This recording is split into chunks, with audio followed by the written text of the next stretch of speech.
그래서 네, 오늘 이 시간을 준비를 했습니다. 그래서 이제 보시면서 어, 살펴보겠습니다. 먼저 이제 결산이라고 하는 것은 당연히 법률로서 그 결산의 취지와 그 다음에 그 의무 사항들을 이렇게 명시를 하고 있습니다. 기본적으로 결산이라고 하는 건 어, 여기 예산 과정 흐름도를 보시면 좀 더 알 수 있는데요. 이제 기본적으로 요 요까지가 요까지가 소위 예산 편성 과정이라고 볼 수 있고요. 여기가 집행 과정, 그다음에 여기가 결산 과정이라고 볼 수 있습니다. 그러니까 보통 예산이라고 하는 것은 1년 단위의 회계 과정을 거칩니다. 그러니까 1월 1일부터 써서 12월 31일에 폐쇄하는 요 1년 단위의 기간을 거치고, 요게 그 차년도 또 1월 1일부터 12월 31일까지 해서 매년 강년도 예산이 매년 수립되는 방식으로 이렇게 예산이 만들어집니다. 근데 이렇게만 보면 요때의 예산하고 요때의 예산이 어떤 관계를 맺고 있는지가 잘 보이질 않습니다. 그래서 예산 절차상 요 각 연도의 예산을 묶어주는 역할을 하는 것이 두 개가 있습니다. 하나가 요 중기 재정 계획이라고 하는 요겁니다. 요게 이제 5년짜리 계획이거든요.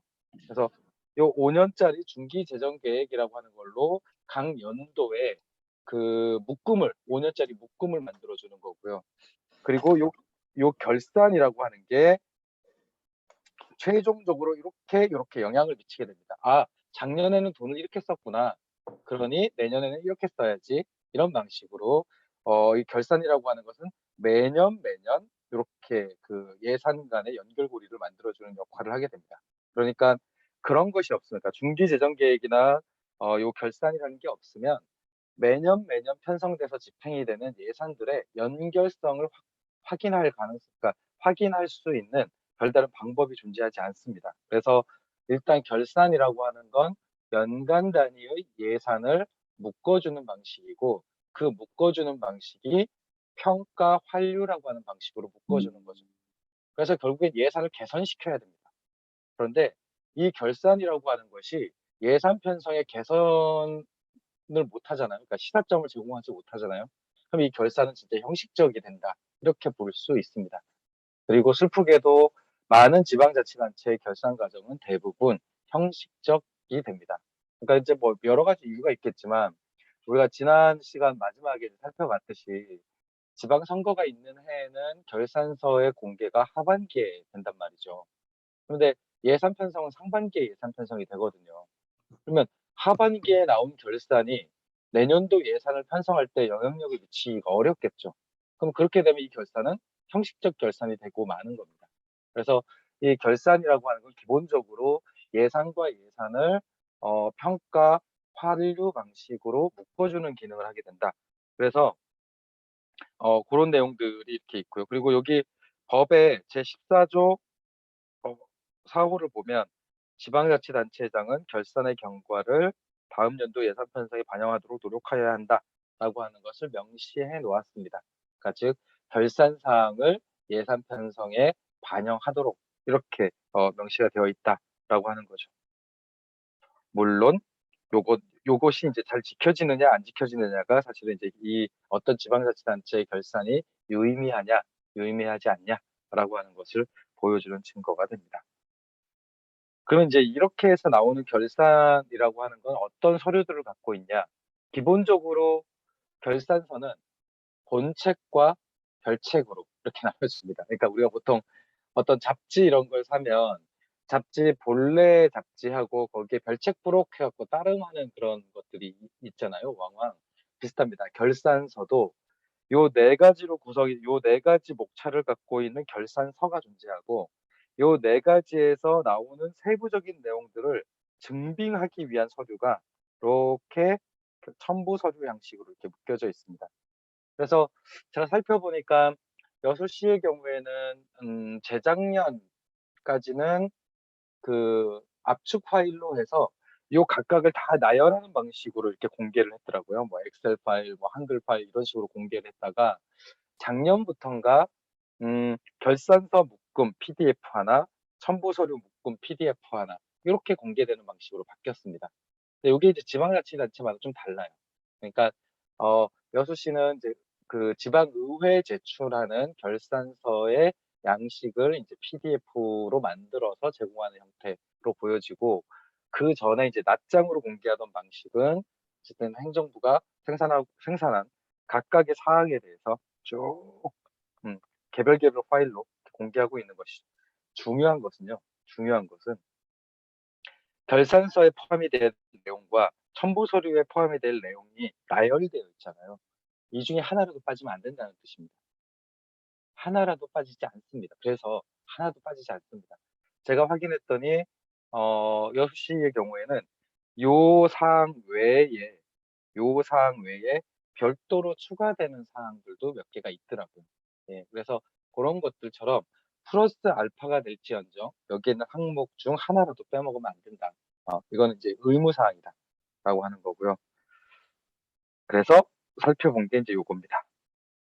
여기 이제 그 여수시 홈페이지 이렇게 보면 이렇게 결산서, 그러니까 정보 공개 메뉴에 결산서 공개, 그러니까 재정 정보에 이제 결산서 공개 들어가면 이렇게 있고요. 여기 보면 첨부 서류 합본, 결산서 합본에서 두 개의 파일로 구성이 됩니다. 그래서 이제 결산서를 보면 이게 이제 결산서 표지고요. 항목은 이렇게 그 목차가 있는데, 요거는 일종의 이제 부록 같은 거고요. 그러니까 이제 들어가는 말, 이런 식의 개념이고, 법적으로 반드시 들어가야 되는 건 요거. 그 다음에 요게 이제 포함이 됩니다. 기금 따로, 여기는 기금을 따로 했지만 원래는 세입세출 결산에 포함이 되는 거고요. 재무제표, 그 다음에 요 성과 보고서, 이렇게 해서 들어가게 됩니다. 요게 요 결산 개요하고, 그래서 요 하나, 둘, 셋, 네 개가 결산서에 이제 의무사항으로 이렇게 볼 수 있습니다. 이렇게 포함이 된 걸 볼 수 있고요.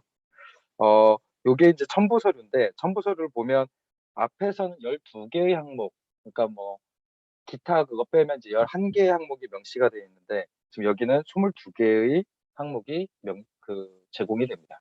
굉장히 많죠. 예, 많습니다. 그래서 여기에 원래 없는 것들은 이제 이런 것들이 원래 없습니다. 이런 것들이 원래 없는 건데 여기에는 포함이 된 내용입니다. 이런 것도 원래는 없고. 근데 이런 게 왜 필요하냐? 지출액 증명, 뭐 전년 대비 세입세출 결산 현황, 재원별 경제 성질별 결산에, 요거는 다 이 앞부분에 있는 요것들을 보충 설명해 주는 것들입니다. 여기 있는 내용들을 보충해 주는 거를 이제 여기다 이렇게 담은 거죠. 그래서 기본적으로 보실 때 어떻게 보시게 되냐면, 여기에 있는 항목들, 그러니까 결산서상의 항목들을 먼저 이렇게 보고, 여기서 요거의 세부적인 내용이 뭐지? 그게 혹시 첨부 서류에 있을까? 해갖고 살펴보면 이제 첨부 서류에서 각각의 항목들을 찾아서 보는 방식으로 이렇게 보는 겁니다. 그러니까 결산서 위주로 보고 결산서 상에 조금 더 보완된 설명이나 자료가 있는가라고 하는 것을 살펴볼 때 이제 이 첨부 서류를 살펴보게 되는 거고요. 근데 그게 아니라 첨부 서류 하나하나를 그냥 개별로도 볼 수 있습니다. 근데 그렇게 되면은 좀 공이 많이 들죠. 왜냐면 요거는 1000쪽이 넘고요. 예, 요건 1000쪽이 넘고 요건 한 7, 800쪽 되더라고요. 그러니까 두 개 합치면은 한 거의 2000쪽 가까운 자료라서 이게 좀 처음부터 끝까지 보기엔 좀 품이 듭니다. 그래서 이제 제가 제안을 드리는 건 여기 앞부분에 결산 개요와 세입 세출 이렇게 보고, 그 다음에 재무제표 보고, 그 다음에 성과 보고서 본 다음에 여기서 필요한 항목들을 찾아서 본다. 이 방법이 이제 제가 제안드리는 건데, 이게 이제 1000쪽이 넘는다 해도요. 요 세입 세출 결산에서 세부 항목별 결산이 이렇게 쭉 나온 거는 다 일일이 볼 필요는 없습니다.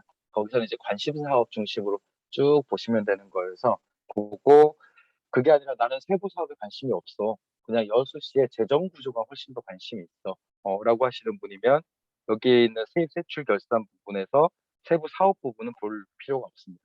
오히려 재무제표를 중심으로 보는 게 훨씬 더 도움이 됩니다. 네, 그래서 그렇게 보시면 될 것 같고요. 저는 요 결산서의 내용들을 일단 1쪽에서부터 쭉 보면서 여수시 재정 구조에서 좀 특이할 만한 것들을 좀 이렇게 몇 가지를 찾아냈습니다. 근데 이제 그 이유가 뭐냐면요. 저는 이제 이 예산이나 재정과 관련된 감시 혹은 분석 이런 것들을 할 때 늘 강조드리는 게 있습니다. 그게 뭐냐면 "이야기를 만들어야 된다."라고 하는 걸 늘 강조를 드립니다. 그러니까 예산을 본다라고 하는 것은 '숫자가 잘 맞냐?'라고 하는 것을 보는 게 아니다. 이거는 회계사도 볼 겁니다. 그리고 시의회에서 당연히 봐야 되는 것들입니다. 그러면 시민은 왜 예산이나 재정과 관련된 자료를 보냐? 그 숫자 이면에 있는 단서들을 조합해서 이야기를 만들기 위한 겁니다. 그리고 이런 것들은 주민들이 제일 잘 알 수 있는 겁니다. 이를테면 이런 거죠. "야, 어느 지역에 주민센터를 새로 짓기로 했는데 그게 몇 층짜리더라? 그게 좀 많은 거 아니야?" 근데 보통 전문가들은 그것을 그 총수가 많고 적음을 따지는 것이 아니라 "야, 이게 단가적으로 봤을 때 4 층을 짓는데 이 정도 비용이 맞냐 안 맞냐?" 이런 것들을 따지고 또 행정안전부에서 제공하고 있는 공공청사의 면적 기준이나 이런 것들을 막 따집니다. 그게 이제 일종의 어 전문가들이 이 숫자를 정확하게 보기 위한 방법이겠죠. 그런데 주민들이 거기에 덧붙일 수 있는 내용은 뭐냐면 거기 원래 체육센터도 같이 넣기로 해서 원래 뭐 수영장도 들어가고 뭐도 들어갈 예정이었는데 그게 좀 잘 안 된 것 같더라. 혹은 밑지가 원래 여기 리모델링 하려고 했던 건데 그걸 구태여 땅을 사서 글로 옮겨간 거더라. 사실 이제 요런 스토리들을 하고 있잖아요. 이제 주민들의 경우에는 그런 맥락 속에서 이 결산서상에서 드러난 이제 내용들을 맞추는 겁니다. 어 특히 대규모 사업의 경우에는 집행 잔액이라고 하는 게 되게 많아요. 근데 이 집행 잔액이라고 하는 건 말 그대로 집행하고 남은 돈입니다. 근데 집행하고 남은 돈은 회계적으로 놓고 보면 예산을 제대로 쓰지 못한 것의 증거예요. 왜냐하면 편성한 돈을 다 못 썼으니까 예산 집행 잘 못했네." 이렇게 얘기를 하지만 사실 그 맥락을 아는 주민 입장에선 전혀 다르게 해석이 될 수도 있습니다. 이를테면 무리하게 사업을 하려고 하다가 이것을 토지를 혹은 어떤 시설물을 수용해야 되는데 주민들이 반대해서 수용하지 못한 경우에는 집행 잔액이 생길 수도 있습니다. 그럼 우리는 그거를 회계적으로만 놓고 "이건 잔액이 남았으니 사업을 좀 더 꾸준하게 잘했으면 좋겠습니다." 이렇게 의견을 낼 수 있는 건 아니죠. 이렇게 주민들의 반발이 생길 수밖에 없는 사업을 무리하게 한 게 문제니까 "기왕에 제대로 집행이 되지 않는 사업을 그냥 없애자." 이렇게 제안할 수 있는 겁니다. 그러니까 이제 그런 방식처럼 우리가 결산을 본다라고 하는 것은 전문가들 혹은 결산검사위원이 보는 방식과는 좀 더 다르게 그 사업 이면에 있는 맥락과 그다음에 단서들을 바탕으로 이야기를 구성하는 과정이고 여러분들한테 그런 이야기가 구성되는 내용들이 그 결산서상의 중요한 내용인 겁니다. 그러니까 저는 이제 그렇게 말씀을 드리고 싶은 여러분들이 관심이 있고 이 숫자를 통해서 내가 알고 있는 혹은 우리가 중요하다고 생각하는 것에 새로운 이야기를 만들 수도 있으면 그게 결산서상의 중요한 증거가 됩니다. 그러니까 그렇게 접근을 하시면 좋습니다. 그래서 이게 이제 뭐 재정 자료로서 중요성을 갖고 있는 것들은 굉장히 많아요. 그런데 그게 어 여러분들한테 어떤 이야기의 소스가 되지 않으면 사실은 그냥 남겨도 좋다라고 하는 것이 이제 제가 드리고 싶은 이야기고요. 그런 면에서 인제 요런 것들을 한번 보시죠. 이렇게 딱 보니까 저는 이제 요게 인제 그 알기 쉬운 결산이라고 하는 부분에서 나온 이미지였는데 처음에 눈이 갔던 게 이거였어요. 요거. 네, 두 번째가 요거였습니다. 왜냐 주택 보급률 102% 라고 하는 거는 '어, 여수에 집 많네.'라는 생각을 들게 하잖아요. 그쵸. 왜냐하면 주택 보급률 100% 라고 하는 건 적어도 사는 사람 사는 사람들이 다 살 수 있는 만큼의 집이 있다는 뜻이니까.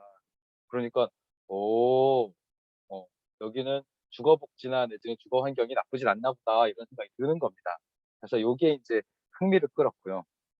그리고 사실 이게 뒤에 인제 예산 부분으로 가게 되면 어떤 거랑 연결이 되냐면 요게 지방세랑 연결이 됩니다. 왜냐하면 지방세 중에서 자체 세입원으로 중요한 기능을 하는 게 취득세 같은 게 있거든요.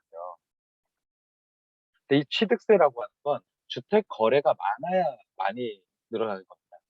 그러면 여수시에 주택이 많이 늘어났다라고 하면 당연히 주택 거래가 많았다는 뜻이고, 주택 거래가 많았으니까 그럼 취득세 수입이 늘어났을 수도 있겠다. 이제 요런 것들과 연결되는 내용이지만 고건 일단 빼놓고, 와, 주택 보급률이 100%가 됐구나.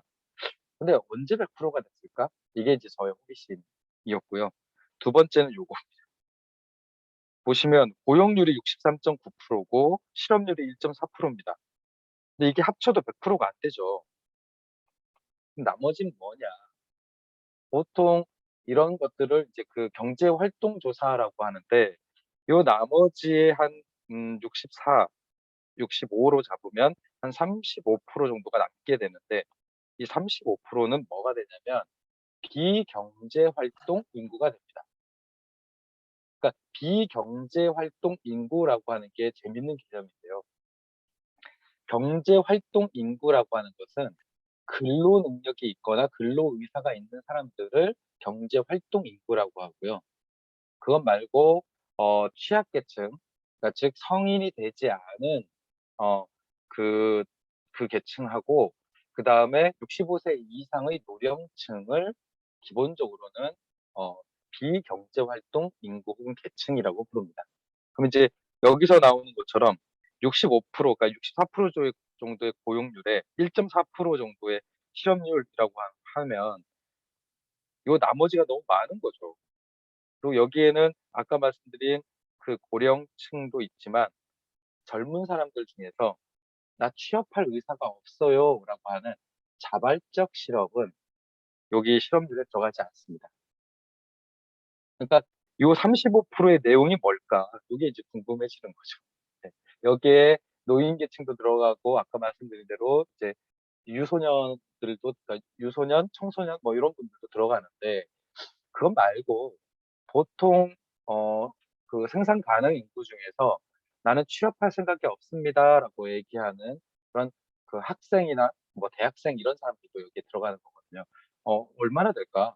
라고 하는 게 궁금해지더라고요. 그래서 요게 어쨌든 보면서 들었던 생각이고, 근데 요거를 주목한 이유는 제가 볼 때는 이제 상대적으로 여수시의 인구 구성 자체가 어 막 이 고령층이 막 많아지는 이런 형태가 아니라 적어도 이렇게 완만하게 50 대, 40 대가 이렇게 많은, 그러니까 즉 그 장년층이 많은 인구 구조를 지금 보이고 있더라고요. 근데 보통 우리가 군 단위 인구 구조를 보면 이게 이렇게 경향성이 나오거든요. 근데 여수시 같은 경우는 아직은 그런 경향이 보이질 않아서 '아 고게 좀 흥미롭다.'라고 했던 거였고요. 그리고 20-30 대에서 남성 인구가 많습니다. 아마 그 이유는 아마 여러분들이 더 잘 아실 텐데, 제가 짐작하기에는 요 남성 인구가 많은 이유는 산업단지 때문으로 보여집니다. 여수 상단이 있어서 거기에 소위 20-30대 남성들의 일자리가 많지 않은가 라고 하는 거고요. 그래서 요런 것 때문에 다른 그 지역의 인구 구조하고 좀 다르게 나타난다라고 생각이 듭니다. 특히 요 생산 가능 요 20 대에서 40 대의 비중이 상대적으로 좀 높은 편입니다. 여수시의 경우에는 다른 시군에 비해서. 이제 요런 것들도 좀 흥미로운 부분이죠. 그런데 제가 더 흥미롭게 느꼈던 건 이제 요 부분입니다. 요게 인제 통계청의 국가통계 포털이라고 하는 데가 있는데 거기서 인제 확인한 건데요. 2019 년에 여수시의 가구 수가 요만큼, 주택 수가 요만큼이었습니다. 그러니까 주택 보급률로 보면 95% 정도였어요, 그때는. 네. 95.8% 였습니다. 근데 1년 만에, 1년 만에 100%가 넘었어? 신기한 거죠. 예. 그러니까 계산을 해 보니까 한 12,000호 정도가 는 셈이더라고요. 2019 년에서 2020년, 이게 2020년 기준이니까 2020년 사이에 주택이 12,000호가 늘어난 걸로 이렇게 산출이 됩니다. 이거는 저는 모르죠. 예, 저는 모르죠. 어 실제로 12,000호라고 하는 것처럼 이렇게 대규모 주택 공급이 2019년, 뭐 2021년 요 사이에 있었는지는 저는 모르는 일입니다. 그런데 지역에 계신 분들은 요 숫자를 파악할 수 있겠죠. 요 숫자가 진짜 맞는 거냐, 아니면 요 숫자가 맞지 않는 거냐라고 하는 것은 파악이 가능할 것 같습니다. 근데 어쨌든 요 통계청의 자료하고 그다음에 여수시가 공개하고 있는 요 주택 보급률의 정보가 좀 맞지 않는다라고 하는 게 좀 있어서 요거는 좀 흥미롭다라고 생각을 했습니다. 그리고 실제로 이렇게 많이 주택이 늘어났다면 여수시 내에 주택 거래가 많았다는 뜻이고, 주택 거래가 많다는 것은 취등록세와 같은 지방세의 증가로 이어졌겠구나라고 하는 게 제가 이제 요걸 보면서 이렇게 들었던 호기심이었습니다. 그러면 이제 그런 것들을 하나씩 체크해 놓고 나중에 검증하는 거죠. 예, 세입 결산 보고 진짜 세금이 늘어났어? 뭐 이런 것들을 확인하게 될 겁니다. 두 번째로는 순세계 잉여금과 관련된 건데, 여기 보면 세입, 세출, 그래서 요걸 뺐더니 남은 돈, 결산상 잉여금 한 3,900억 이렇게 이제 나오죠. 그러니까 요게 왜 발생하냐라고 하는 게 중요합니다. 왜냐하면 1조 9천억 정도 예산에서 한 4천억 가까운 돈이 남았다라고 하는 것은 한 5분의 1 정도가 남은 거거든요. 그러니까 굉장히 남은 돈의 규모가 큰 겁니다. 근데 이 남은 돈은 몇 가지로 구성이 되는데, 첫 번째는 진짜 쓰고 남은 집행 잔액, 예, 집행 잔액이 있고요. 두 번째는 더 들어온 돈, 그러니까 즉 추가 세입이 있습니다. 근데 집행 잔액이야 그럴 수 있죠. 왜냐하면 사람 뭐 이렇게 예산 편성한 대로 돈을 다 못 쓸 수도 있으니까. 그러니까 이제 돈이 남는 거는 오케이. 근데 요 추가 세입이라고 하는 게 쟁점입니다. 왜냐하면 추가 세입의 경우에는 만약에 추가 세입이 있을 거라고 우리가 알았다면 예산 편성을 할 때 더 많은 예산을 편성해서 시민들한테 편익을 제공할 수 있었을 겁니다.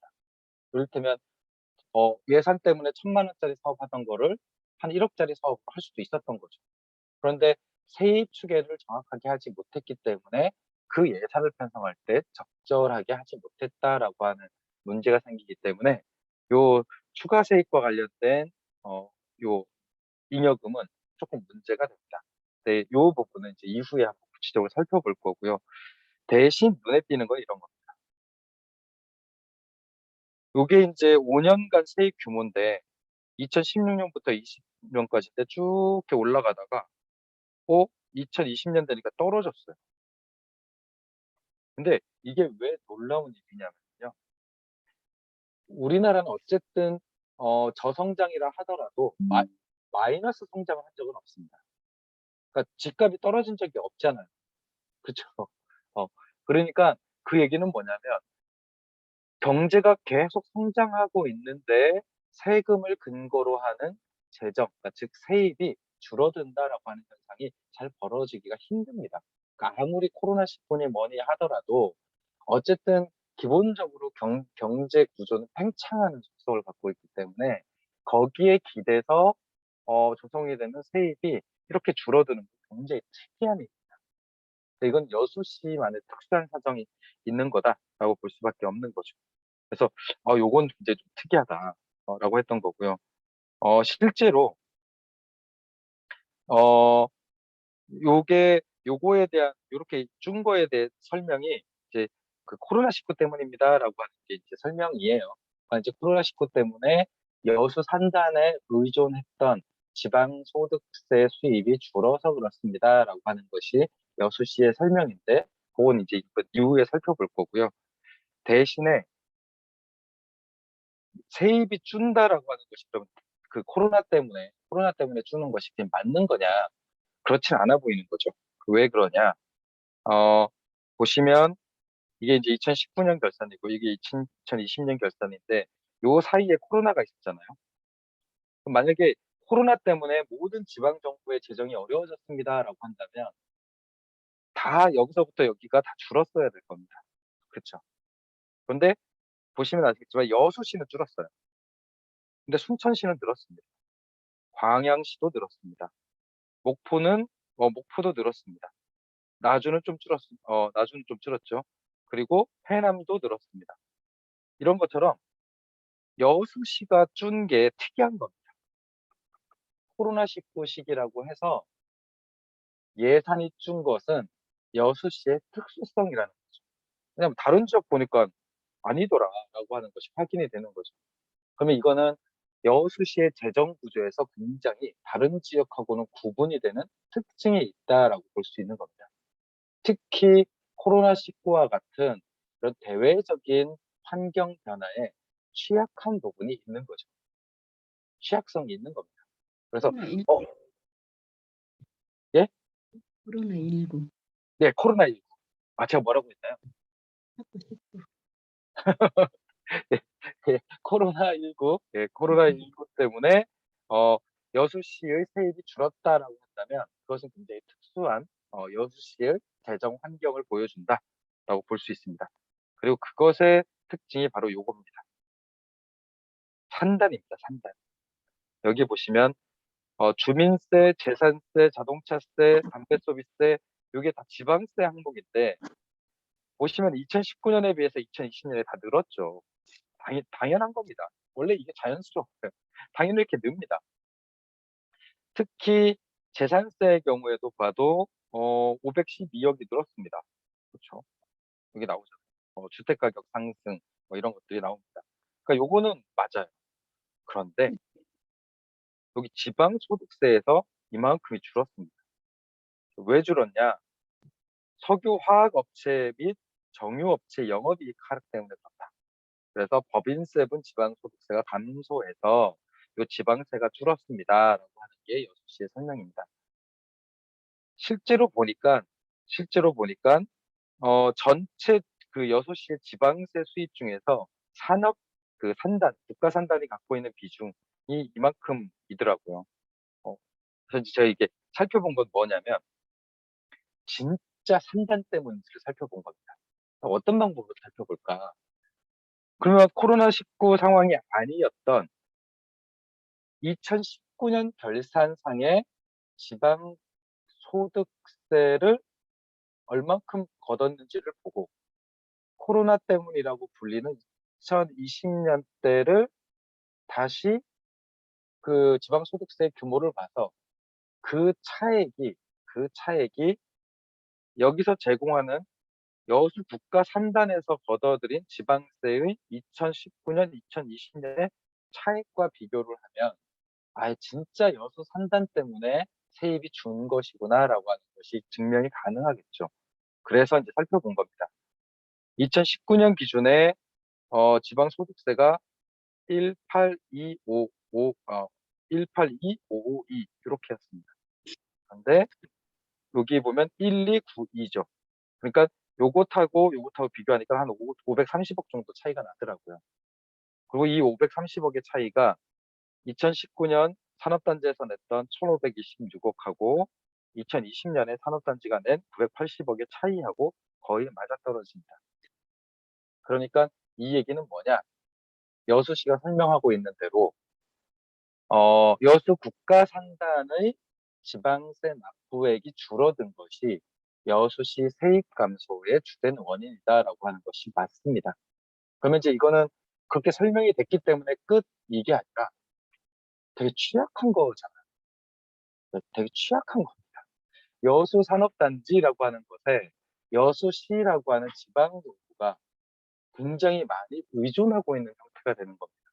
그러니까 이게 그럼 괜찮은 건가라고 하는 진단이 이제 필요해지는 거죠. 필요해집니다. 왜냐하면 산업단지라고 하는 건 경제 상황이나 이런 거에 크게 영향을 받을 수밖에 없죠. 특히 여수 산단에 많이 있는 것이 중화학이고 정유 관련된 거라고 하면 특히 최근에 나오는 기후 위기니 아니면 에너지 전환이니 하는 것에 직접적인 영향을 받을 수밖에 없을 겁니다. 그럼 결국에는 여수 산업단지에 의존하고 있는 여수시의 세입 구조라고 하는 것이 기후 위기에 대응하는 과정에서 에너지 전환을 하는 과정에서 어떤 식으로든 영향을 받을 수밖에 없다는 것을 보여주는 것이기도 합니다. 그래서 이게 되게 신기하구나. 산업단지가 지방자치단체에 영향을 미친다는 것은 어느 정도 알고 있었는데 네. 이렇게 이렇게 이렇게 직접적으로 영향을 미친다라고 하는 것은 아주 구체적으로 확인한 건 이게 처음입니다. 저 역시도 굉장히 흥미로운 부분입니다. 아, 산업단지가 지방정부 재정에 이렇게 구체적이고 직접적으로 영향을 미치는 것이 또 확인이 될 수도 있구나라고 하는 것이 요 사례가 처음이어서 되게 흥미롭게 봤습니다. 근데 말씀드렸듯이 이렇게 의존하는 형태가 그러면 지속 가능한 거냐라고 하는 건 좀 여러 질문이 남는 거죠. 다시 강조드리지만 어쨌든 에너지 전환을 해야 되는 이런 시기이기 때문에 이런 것들이 과연 지속 가능할까라고 하는 고민이고요. 그리고 이제 개인적인 호기심은 또 이런 게 있습니다. 2020년 기준의 결산서는 어쨌든 2020년에 걷어들인 세금인 거잖아요. 그러면 코로나19 상황에서 그 해당 업체들이 2021년에는 어땠을까라고 하는 거고, 그래서 이제 살펴본 거죠. 이렇게 보니까 2021년 기사인데, 오, 유가 고공행진 덕분에 흑자를 계속했어요. 2021년에 정유업계들이 2020년에는 적자였던 게 맞는데 2021년에는 대부분의 정유업계가 다 흑자였다라고 하는 기사들을 확인을 했습니다. 그리고 요거 덕분에 올해 초에는 배당도 했습니다. 그러니까 그러면은 짐작해 볼 수 있는 게 있죠. 그러면 세금 많이 들어오겠다. 라고 하는 게 짐작해 볼 수 있습니다. 근데 이제 재밌는 게 요때 2020년 결산에서 요 1292만큼 세금이 거쳤다고 했잖아요. 그럼 2021년 예산에는 여수시가 얼만큼 돈이 들어올 거라고 예상을 했냐 봤더니 1075입니다. 그러니까 세입이 줄어들었던 2020년에 1260이었는데 그것보다 더 줄여서 1075만큼 세입을 잡은 겁니다.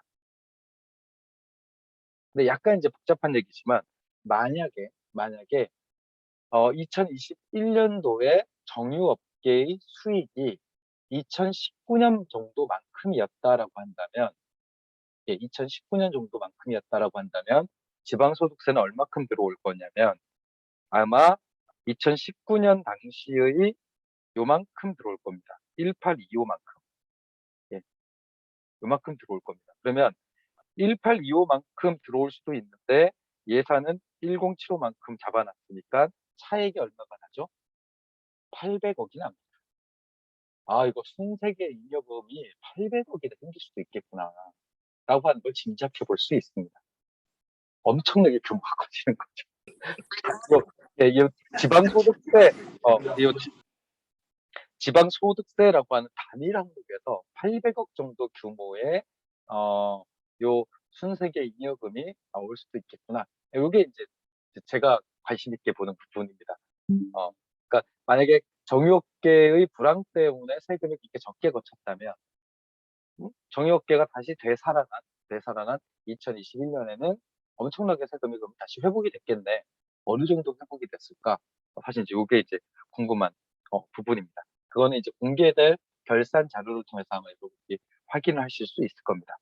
그리고 그 돈을 어디다 썼냐라고 하는 게 그 다음의 이야기들이 되겠죠. 예, 이렇게 되겠습니다. 그리고 여기 보면 이제 그 알기 쉬운 예산 자료 요게 있습니다. 전년 대비 지출이 증가한 분야 그래갖고 일반 공공행정 그다음에 뭐 농림해양수산 뭐 이렇게 있고 사회복지가 늘어난 비율이 15%밖에 안 돼요.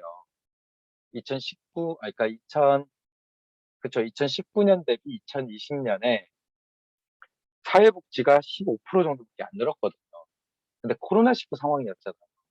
제가 볼 때는 와, 복지 쪽의 예산 증가가 15%밖에 안 된 거는 조금 너무 작은 거 아니야? 라는 생각을 하고 있는 중이었습니다. 왜냐하면 다른 지방자치단체는 특별한 뭐 이렇게 시책이나 이런 것들 되게 많이 만들어서 막 돈을 풀 때였거든요. 그런데 요게 이제 눈에 띈 겁니다. 전체 예산의 33.2%를 복지에 쓰고 있습니다. 여수시 복지장 요게 이제 눈에 딱 띈 거죠. 그리고 요게 이제 개인적으로는 진짜? 아니 15%밖에 코로나 때는 15%밖에 안 늘어놓고 무슨 여수시 복지장이야. 이게 말이 돼? 라고 하는 생각이 들었어요. 그래서 그러면 요거를 이제 검증을 해야 되죠. 이제 저희가 검증하는 방식은 이런 겁니다. 인근에 있는 지자체와 비교를 하는 겁니다. 복지비, 그러니까 복지 예산의 비중을 살펴보는 거죠.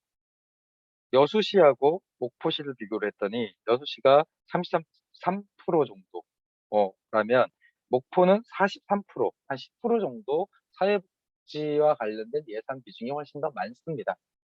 물론 지역마다 차이가 있기 때문에 이것을 단순 비교하는 것은 적절하진 않습니다. 그런데 여기에 나와 있는 것처럼 33.2%라고 해서 많다라고 여수시가 강조할 이유도 되지 않습니다.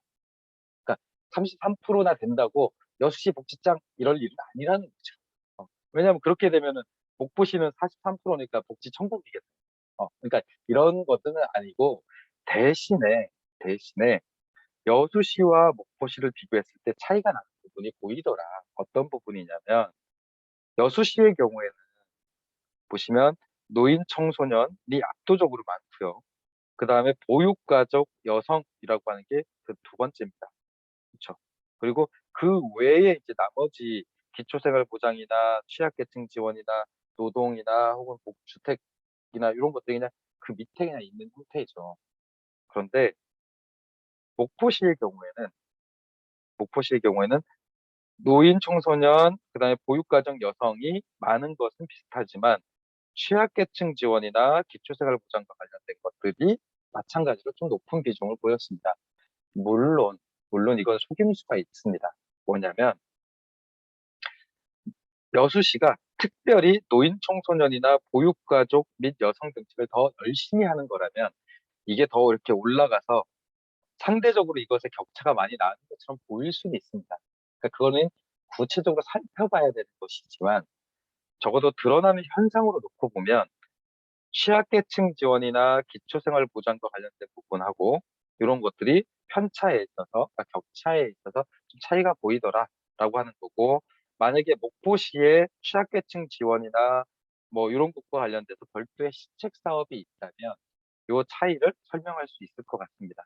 그러니까 어 이게 이제 기초생활보장이나 취약계층 지원과 관련돼서는 대부분 보조사업으로 집행되는 경우가 되게 많을 거예요. 그러니까 뭐 이렇게 수당이나 바우처나 뭐 이런 거일 거고, 근데 거기에 시 차원에서 별도 시책으로 진행하는 게 있으면 아마 요 비중이 이렇게 높아지는 것이 가능할 것 같습니다. 근데 뭐 일단 절대액으로 놓고 보면 여수시는 요 취약계층 지원이 53, 599인 반면에 목포시는 104, 547이기 때문에 한 2배 정도 차이가 나긴 합니다. 취약계층 지원이라는 부분에서. 그러니까 목포시가 좀 더 특별한 시책이 있는 것 같다라고 하는 게 추정인 거고요. 네, 추정인 거고. 그랬을 때 여수시 입장에서는 여수시 복지장 요거를 쓸 때는 아직 아닌 것 같다. 라고 하는 게 이제 그런 겁니다. 그러니까 사실 이렇게 보죠. 왜냐면 체계적으로 결산서를 보는 일은 별로 없고요. 이제 이렇게 거슬리는 게 있으면 살펴보는 겁니다. 저 같은 경우는 이제 요게 딱 거슬렸던 거예요. 아니 코로나19 상황에서 사회복지 비중이 그러니까 예산이 15%밖에 안 늘어서 이거 되게 신기해하고 있었는데 위를 보니까 여수시 복지장 해서 요 아이콘이 보여서 요거 좀 빈정상하네. 실제로 여수시가 복지가 많어? 그래서 이제 다른 지역이랑 살펴보는 이렇게 되는 겁니다. 그러니까 아마도 여러분들이 관심사나 내지는 고민하는 부분들이 있으면 이런 방식으로 여러분들의 감정을 건드는 어떤 것들이 있을 겁니다. 그걸 중심으로 살펴보시면 되고요.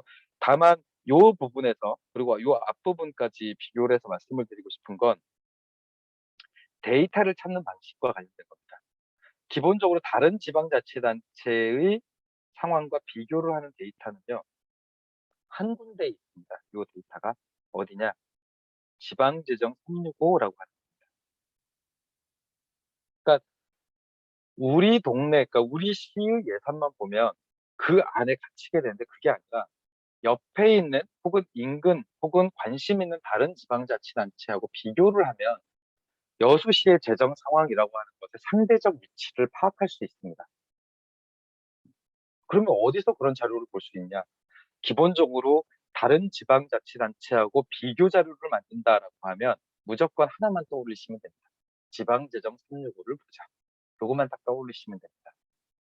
그리고 여기에 했던 것처럼, 아이고, 여기에 했던 것처럼 통계 데이터가 필요해라고 하는 거는 웬만한 통계 데이터는요, 국가 포털 통계라는 데 다 있습니다.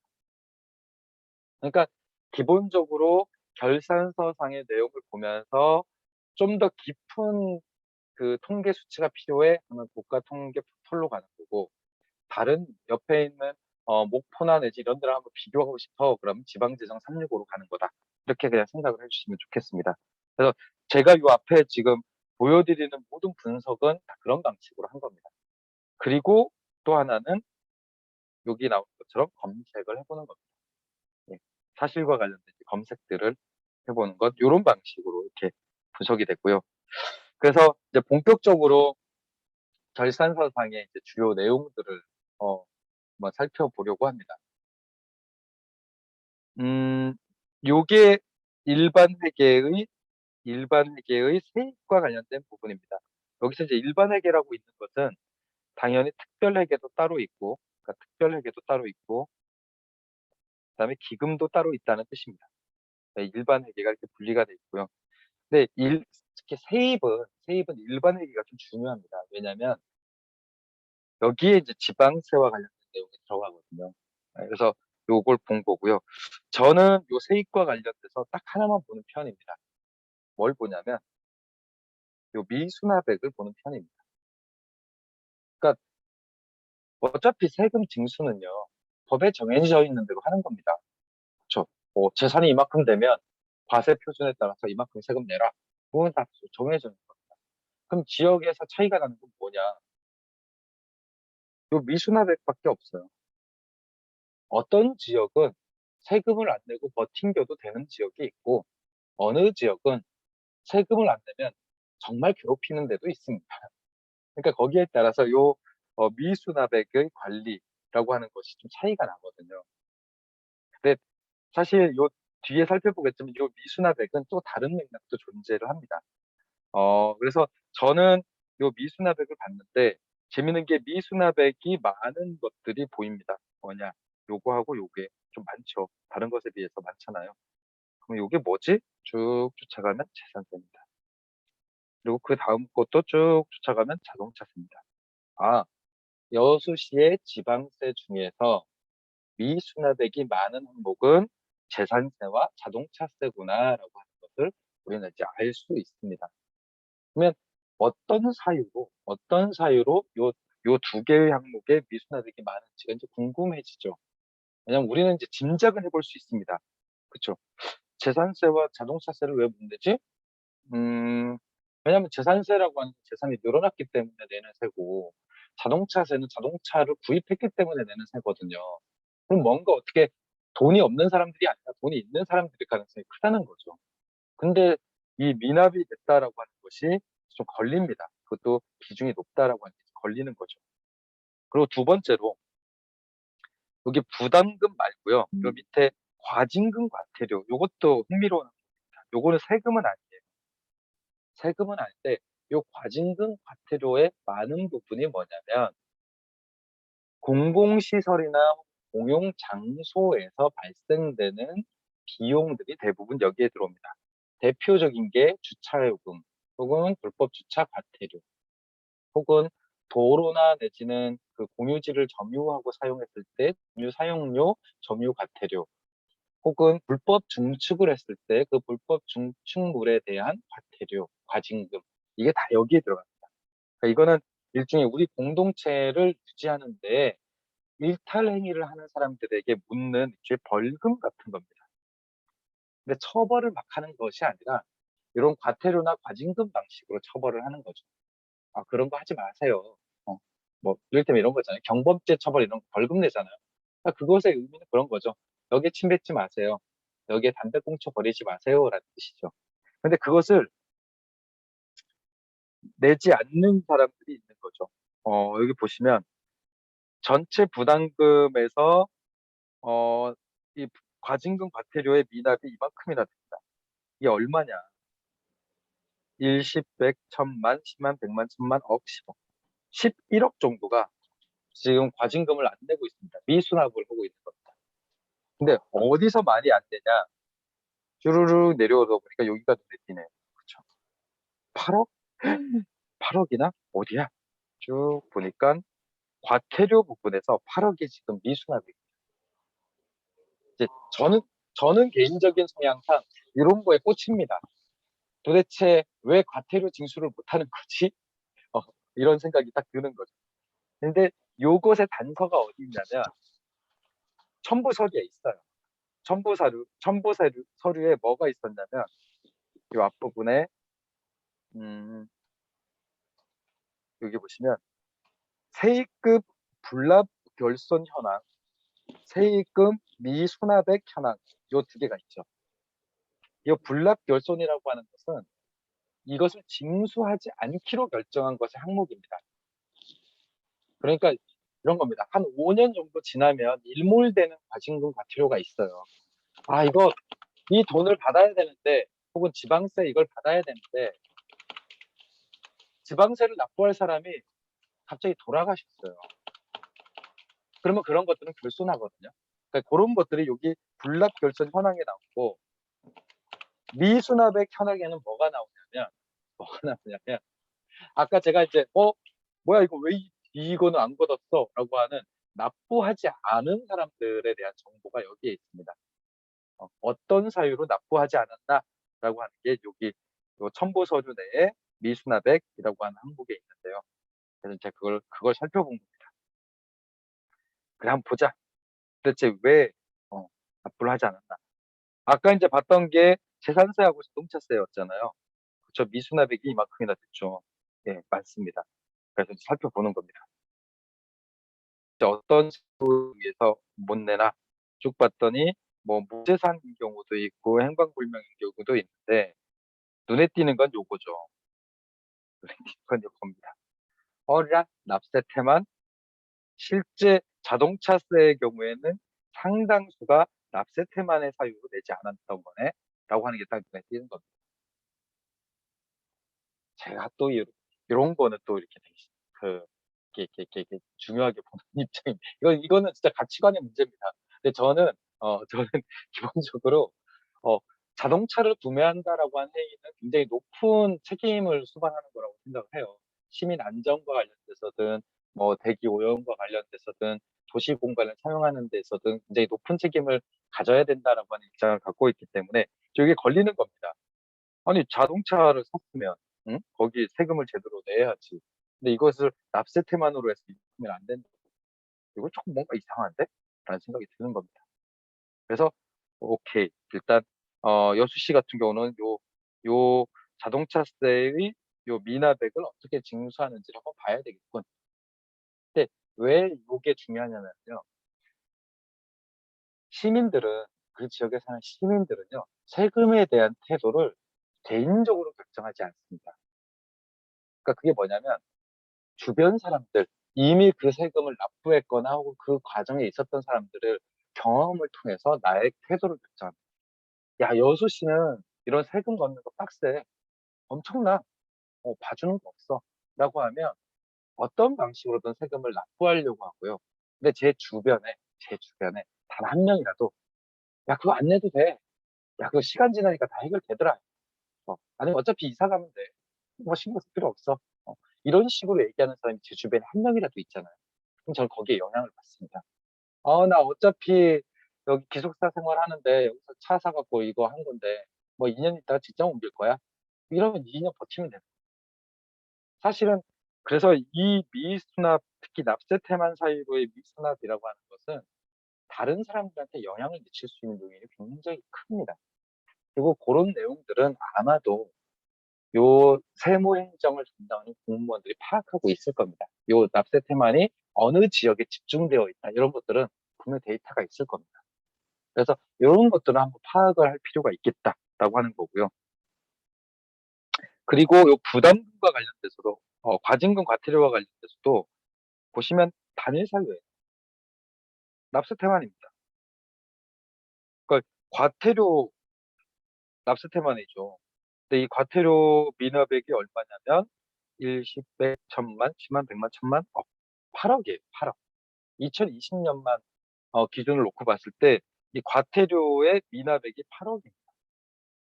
근데 그 사유가 납세 태만인 거죠. 근데 이 과태료는 뭐냐? 다른 것하고는 다르게 불법적인 행위를 한 겁니다.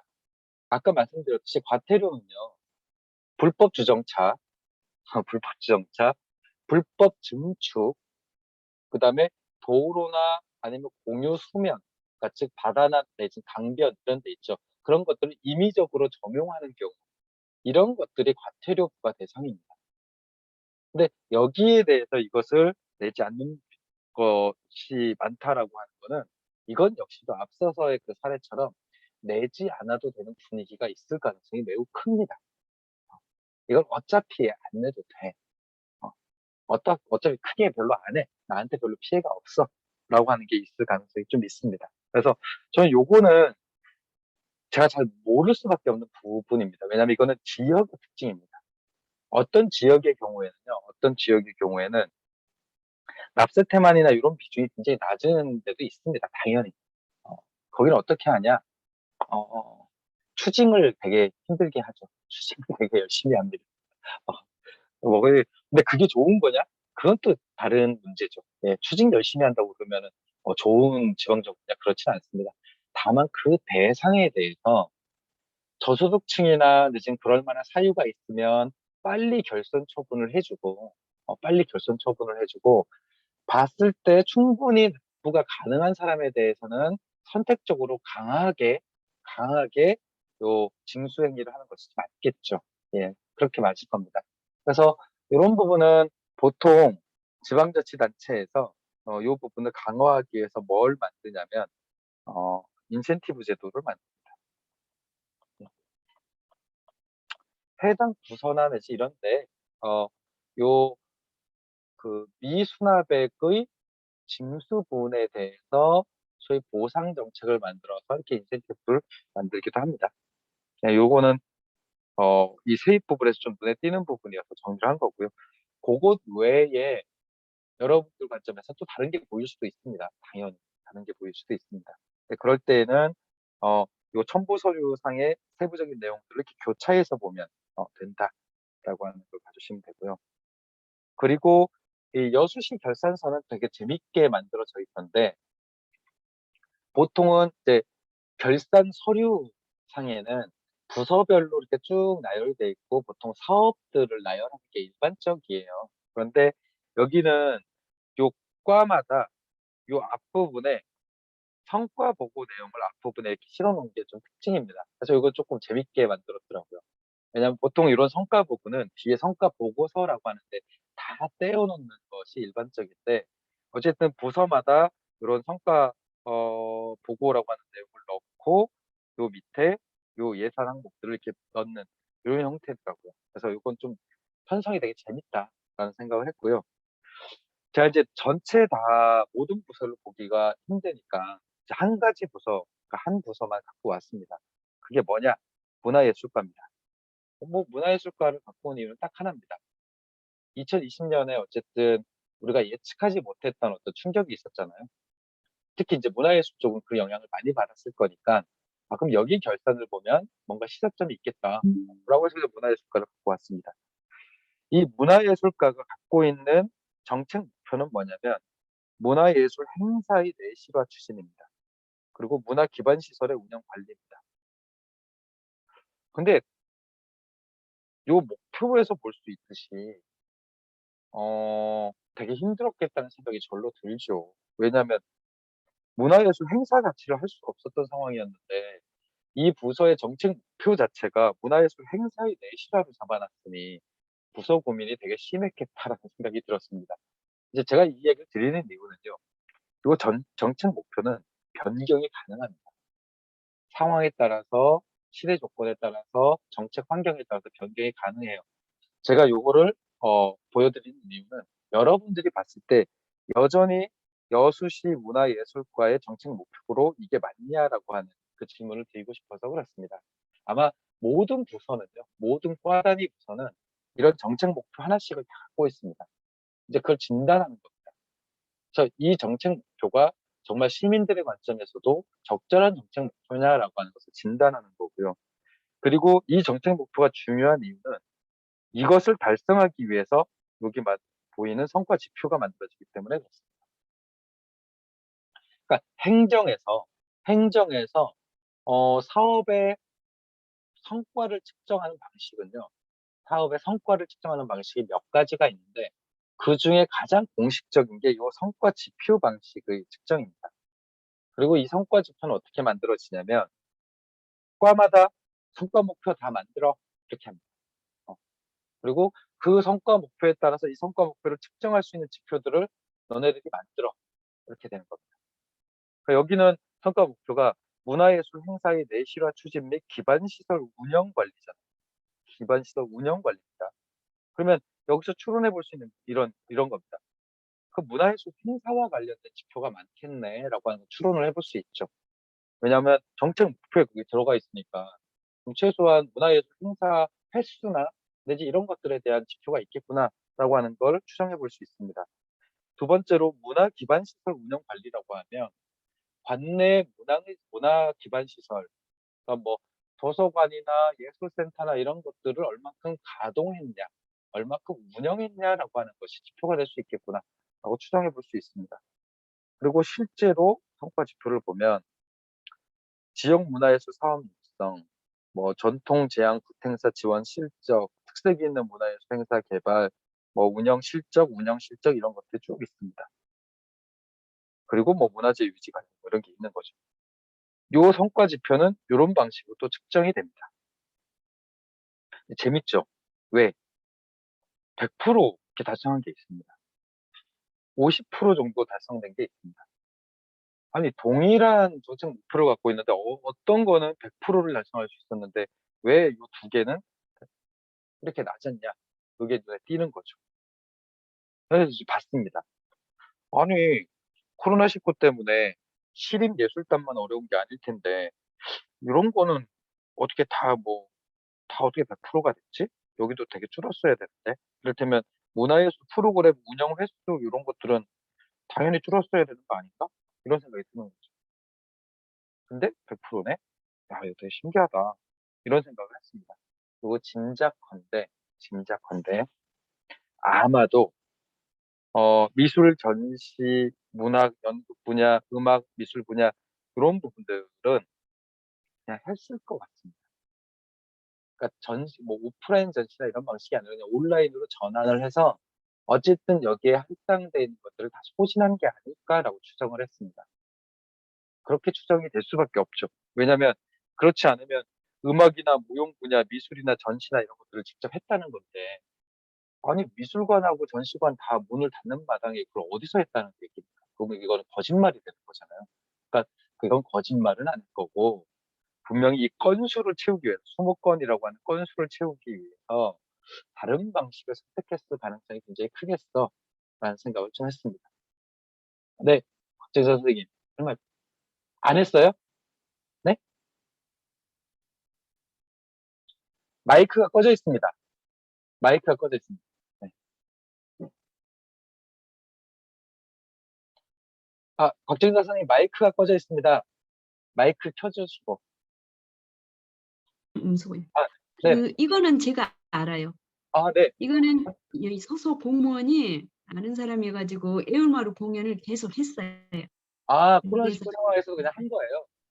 네, 했어요. 아, 많이 했어요. 그래서 이게 네, 달성이 될 수 네, 있었군요. 네, 네, 네, 네. 알겠습니다. 그래서 이런 특징들이 나타납니다. 근데 재밌는 건 다른 지방자치단체는 이거 다 달성 못했습니다. 다 달성 못했어요. 당연하죠. 당연합니다. 그래서 아마 이거는 지역에서 문화예술을 하는 것에 특수성이 분명히 있는 걸로 보여집니다. 그래서 이런 부분이 좀 흥미로웠고요.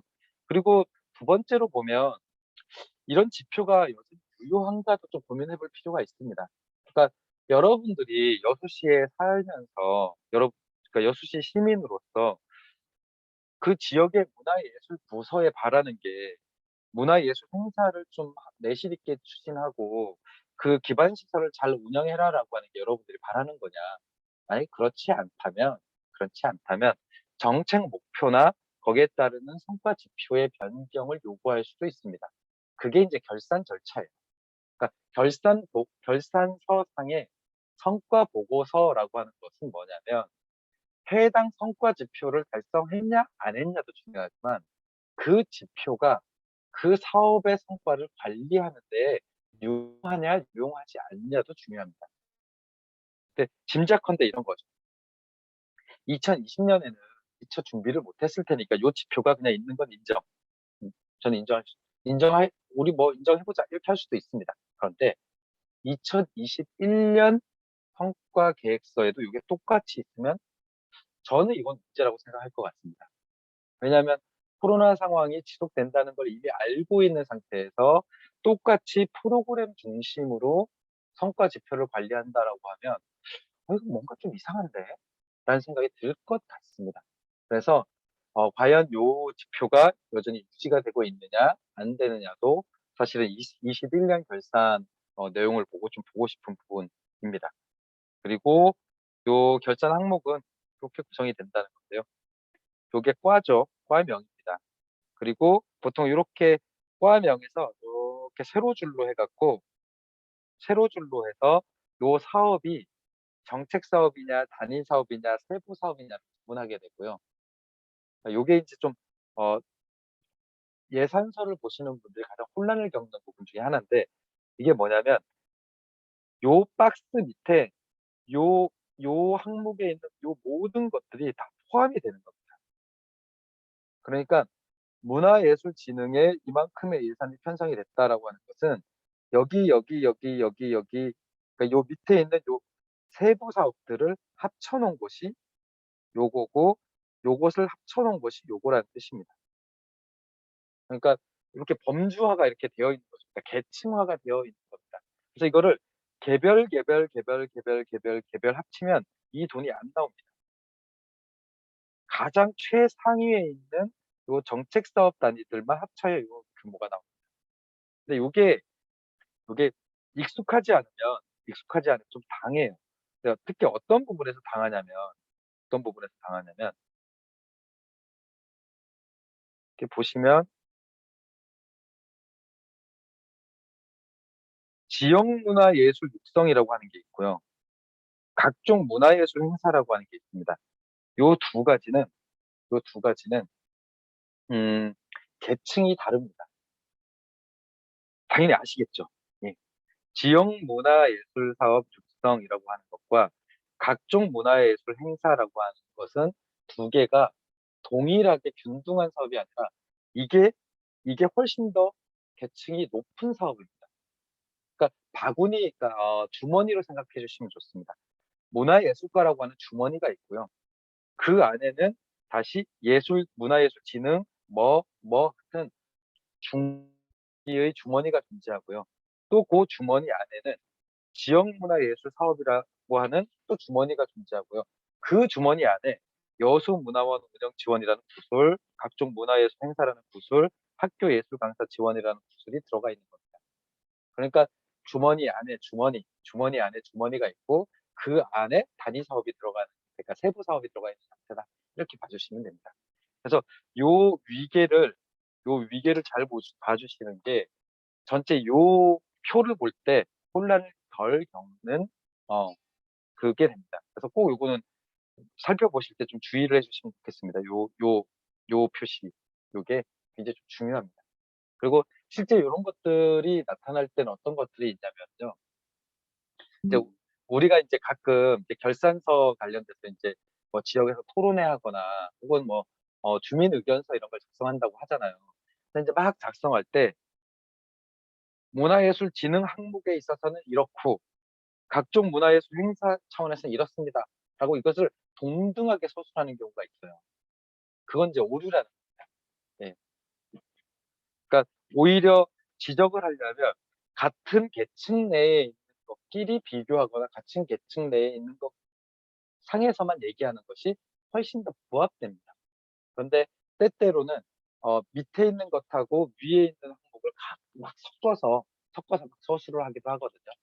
근데 그렇게 되면은 이거는 요 사업 간 정책 사업, 단위 사업, 세부 사업 간의 구분이 잘 되지 않아서 되게 혼란스럽고 무엇보다 공무원이 이런 질문을 하게 됩니다. 무슨 얘기인지 하나도 모르겠어요. 라는 얘기를 하게 됩니다. 이게 정책 사업에 대한 질문인 건지 세부 사업에 대한 질문인 건지 아니면 그냥 다 마음에 안 든다는 건지 잘 모르겠어요라는 얘기를 하게 됩니다. 그래서 요 사업의 계층을 좀 정확하게 구분해서 이렇게 해주시는 것이 좋다라고 하는 것을 강조를 드리고요. 요거는 아마 여러분들이 작성하시게 되면 숫자가 합산한 숫자가 잘 안 맞거나 뭐 이러면 그때 이제 발견하실 수도 있어요. 그러니까 이렇게 표 하나를 만들었는데 이게 합산 숫자가 이게 잘 안 맞아요. 그러면 그 위에 있는 정책 사업의 숫자를 그냥 합친 거구나. 뭐 이제 이런 식의 나타날 수 있습니다. 그래서 그렇게 말씀을 드리고요. 요게 이제 일반 회계와 관련된 거라면 특별 회계 관련돼서도 좀 재밌는 게 눈에 띄었습니다. 특별 회계라고 하는 거는 말 그대로 특별한 목적이 있는 겁니다. 그러니까 특별한 목적이 있다라고 하는 건 그 특별한 목적을 지속적으로 달성할 필요가 있는 거죠. 왜냐하면 이를테면 이런 겁니다. 우리가 적금을 드는 이유가 뭐죠?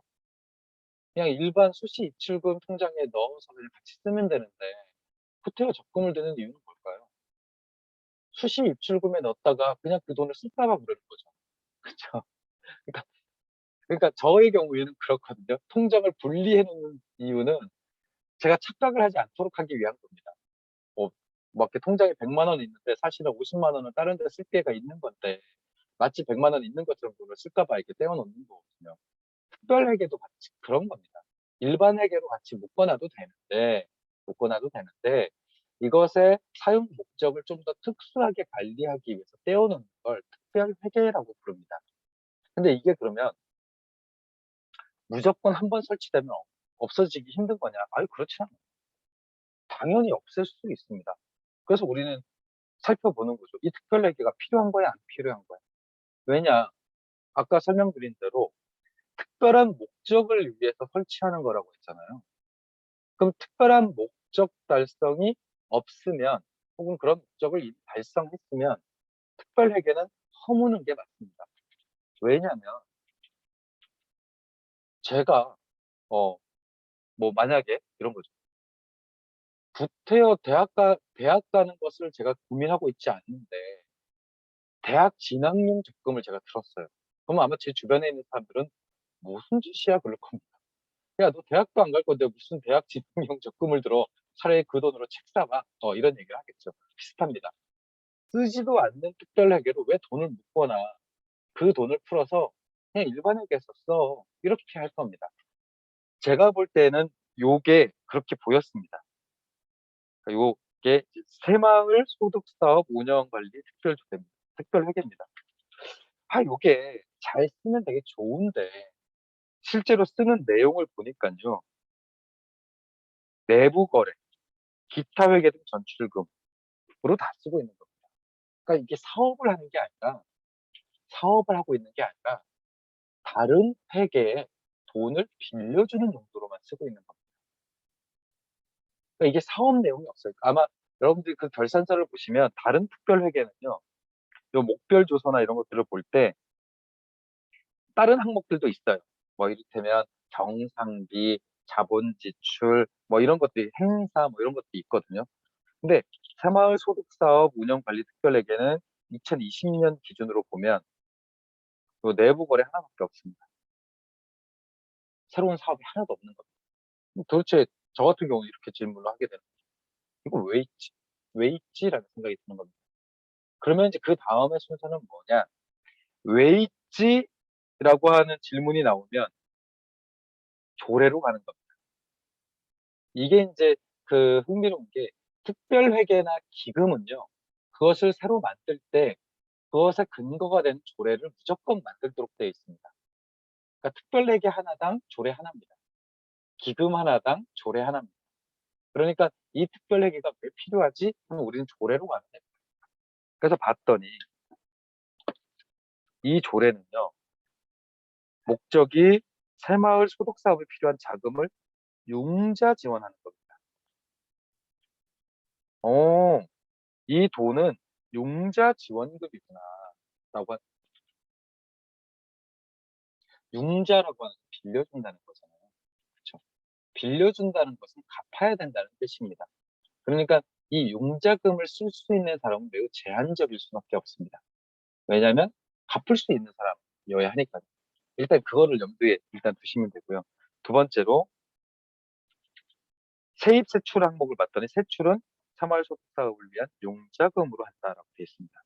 전 이제 여기에서 몇 가지 이제 눈에 띈 게 있는데 목적에는 융자 지원이라고 해놓고 24조의 세출에는 융자금으로만 한다고 되어 있습니다.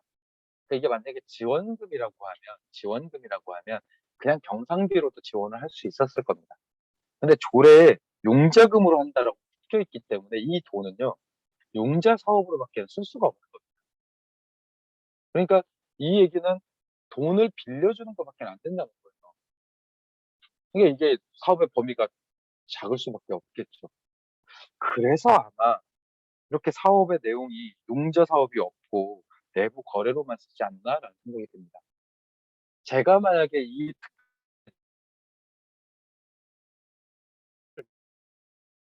제가 갖고 있는 재정 활동가로서의 관점에서 놓고 이건 폐지입니다.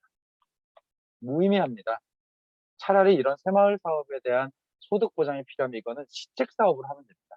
일반 회계 사업으로 해서 시책 사업으로 해서 이미 융자할 수 있는 다른 기금들이나 이런 것들을 활용해서 하시면 됩니다. 이걸 왜 특별하게 이렇게 만들어서 이 돈을 묶어 놓습니까? 할 것 같고요. 그게 아니라 요게 그래도 좀 지역을 잘 쓰였으면 좋겠다. 그러니까 제가 만약에 마을 공동체 활동가예요. 그러면 야 이거 새마을 소득 사업이라고 하는 것도 지역에서 마을 공동체 사업을 하고 이런 재원으로도 쓸 수 있으면 참 좋을 텐데 라는 제가 고민을 한다라고 하면 그때는 요 조례를 개정해서 요 세출 항목에 좀 더 그런 내용들을 나열하도록 할 겁니다. 새마을 소득 사업을 위한 융자금으로도 쓸 수 있지만 지역 공동체 활성화를 위한 지원 사업으로도 쓸 수 있고 뭐 이런 항목들을 몇 개를 넣어서 요 특별 회계를 좀 더 적극적으로 활용할 수 있는 방법을 찾을 수도 있을 것 같습니다. 이거는 이제 제가 지역에서 마을 혹은 뭐 어떤 공동체 사업을 한다라고 하는 그런 활동을 한다라고 하는 걸 전제로 말씀을 드리는 겁니다. 그래서 이거는 여러분들이 판단을 해주시는 거죠. 만약에 야 요게 특별회계가 그냥 일시적으로 이런 거지 이건 예전부터 되게 쓸모가 있었어라고 하면 그냥 놔두는 거고요. 그게 아니라 야 요거는 구태에 있어야 돼. 요거 좀 써먹자. 요 돈 아깝잖아. 요 돈을 한번 지역에서 써먹는 방법을 찾아보자라고 하면 조례 개정으로 가는 거고요. 그리고 재정의 엄격성이라고 하는 관점에서 봤을 때에는 불필요한 특별회계 다 없애요. 이렇게 되는 겁니다. 기금 특별회계 불필요한 거 다 없애세요. 이렇게 되는 거죠. 이렇게 할 수 있습니다. 그리고 여기 기금과 관련된 건데요. 요 기금 관련돼서도 보셔야 되는 건 딱 하나입니다. 기금과 관련돼서 보셔야 되는 건 사용액입니다. 그러니까 특별회계가 금이 됐던 일반 회계가 됐던 공공재정이라고 하는 거는요. 쓰기 위한 겁니다. 그러니까 시민들의 세금을 통해서 조성이 된 거기 때문에 만약에 세금으로 내지 않았으면 시민들은 다 소비 지출을 했을 겁니다. 그러니까 즉 민간 경제에서 돌아야 되는 돈의 일부를 정부가 재정이라고 하는 형태로 잠시 맡아두는 거거든요. 그러니까 그것은 다시 민간 경제로 돌려줘야 됩니다. 왜냐하면 그렇게 해야 여기서 경제 순환이 일어나니까요. 비슷하게 특별회계나 기금 역시도 써야 됩니다. 근데 쓰지 않으면 특별한 목적이 확인이 되어야 합니다. 쓰지 않고 적립하는 건 이런 게 있습니다. 이런 거. 통합재정 안정화 기금은요. 사실은 쓰는 것보단 적립하는 게 목적입니다. 왜? 이거는 여수시의 재정 위기가 발생했을 때 쓰려고 모아두는 돈입니다. 경제 상황이 갑자기 나쁘거나 해서 세금 수입이 꽉 줄게 되면 그때 이제 헐어서 쓰려고 모아두는 돈입니다. 그러니까 이제 이거는 일종의 연금 같은 거죠. 예. 여수시라고 하는 기관의 연금 같은 겁니다. 그러니까 이거는 당연히 사용액이 0이어도 상관없습니다. 여기 폐기물 설치시설 설치기금 요것도 0이죠. 짐작컨대 아마도 관내에 폐기물 처리 시설을 설치할 계획이 있는 것 같습니다. 그러니까 그런 재활용장이 됐던, 그러니까 자원 재활용장이 됐던, 무슨 뭐가 됐던 그 큰 무슨 시설을 하나를 만들기 위해서 매년 돈을 넣어놓기 위한 기금이 있는 것 같습니다. 그런데 전년도 말 조성액이 0인 걸로 봤을 때에는 아마 이 기금은 2020년에 만들어진 것 같습니다. 예. 그러니까 그건 이제 여러분들이 알겠죠. 관내 폐기물 처리 시설을 만든다고? 그게 뭘까?라고 하는 건 아마 여러분들이 아실 겁니다. 왜냐하면 이런 폐기물 처리 시설은 만들 때부터 지역에서 크게 논란이 되는 게 일반적이기 때문에 그럴 거고요. 근데 그것이 아닌 이런 거 보시죠. 관광진흥기금, 양성평등기금, 그다음에 이런 것들 하고요. 그다음에 돈을 더 많이 쓴 환경보전기금 이런 것들 한번 보시죠. 관광기금이나 양성평등기금은 적립액에 비해서 돈을 다 못 쓰고 있습니다. 그렇죠? 적립액에 비해서 돈을 못 쓰고 있어요. 근데 이건 문제죠. 왜냐하면 적어도 양성평등기금은 사업을 하기 위한 기금이거든요. 그리고 관내 여성 사업들을 하기 위해서 이 사업비를 쓰도록 되어 있습니다. 근데 적립된 돈의 한 10분의 1밖에 못 쓰고 있어요. 이건 뭔가 문제가 있는 겁니다. 뭔가 문제가 있는 겁니다. 그리고 관광진흥기금 역시도 0원입니다. 아마 뭐 코로나 때문에 관광 사업이 굉장히 위축되다 보니까 이렇게 했을 수는 있는데 적어도 지역의 관광지 주변에 그 자영업자들이 계시고 그런 관광 음식점이나 내지는 숙박시설이나 이런 데에 대한 지원도 이 기금으로 할 수 있는 건데 이게 0이다라고 하는 건 잘 납득이 되지는 않습니다. 그러니까 왜 이 기금을 적극적으로 쓰지 않는지 그게 좀 궁금해지고요. 마지막으로 궁금한 건 이런 거죠. 환경보전기금의 경우에는요. 0이 됐습니다. 헐었습니다.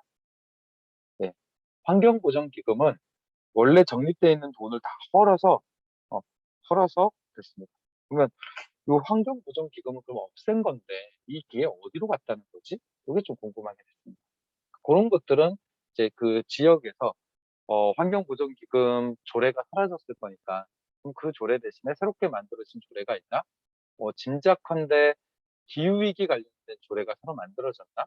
탄소 중립과 관련된 조례가 만들어졌나? 이런 생각이 들긴 했습니다. 근데 이제 조금 더 찾아보면 찾아볼 수 있었을 텐데, 제가 그것까지 못 찾아봤고요. 대신 이런 것들이 이제 눈에 띄었다라고 하는 겁니다. 그래서 이것도 여러분들 중에서 이제 관심 있는 주제에 해당이 되는 게 있으면 한번 파보시면 좋겠습니다. 기금도요, 요 특별회계처럼 한 기금당 하나의 조례가 있습니다. 예. 1기금 1조례. 그러니까 이게 궁금하면 조례를 보시면 됩니다. 그리고 요 하수관과 BTL 사업 크게 하더라고요. 예. 그러니까 여수시의 하수도 사업은요, BTL 민자 사업입니다. 그래서 그 시설에 대한 사용료를 매년 한 50억씩 이렇게 그 리스트 비용을 내고 있는 중입니다. 그러니까 요 하수도의 운영이 민간 투자 사업이다라고 하는 것은 요 결산서를 통해서 볼 수 있는 거고요. 흥미로운 건 이거였습니다. 여기 상환액이 이렇게 있는데 이거 상환액은 상환액이고 요 하수도 공기업 특별회계를 보니까 또 이자 비용이 또 20억이 있더라고요. 그래서 아니 요 돈 줄이려고 BTL 사업을 해서 단기 상환액이 이렇게 나오는데 별도의 또 이자 비용 이건 또 뭐지? 라는 생각이 들었습니다. 그리고 짐작컨대 어, 민자 사업의 경우에는 이런 상환액 외에 이자 비용을 납부하기도 하거든요. 왜냐하면 그 채무를 지방 정부가 지는 것처럼 만들어서 이렇게 하기도 해서 이거 좀 되게 재밌네라는 생각을 좀 하긴 했습니다. 그래서 아마 하수관과 BTL 사업은 아시겠지만 수도권이나 이런 데는 거의 없습니다. 예, 없는 이유가 있어요.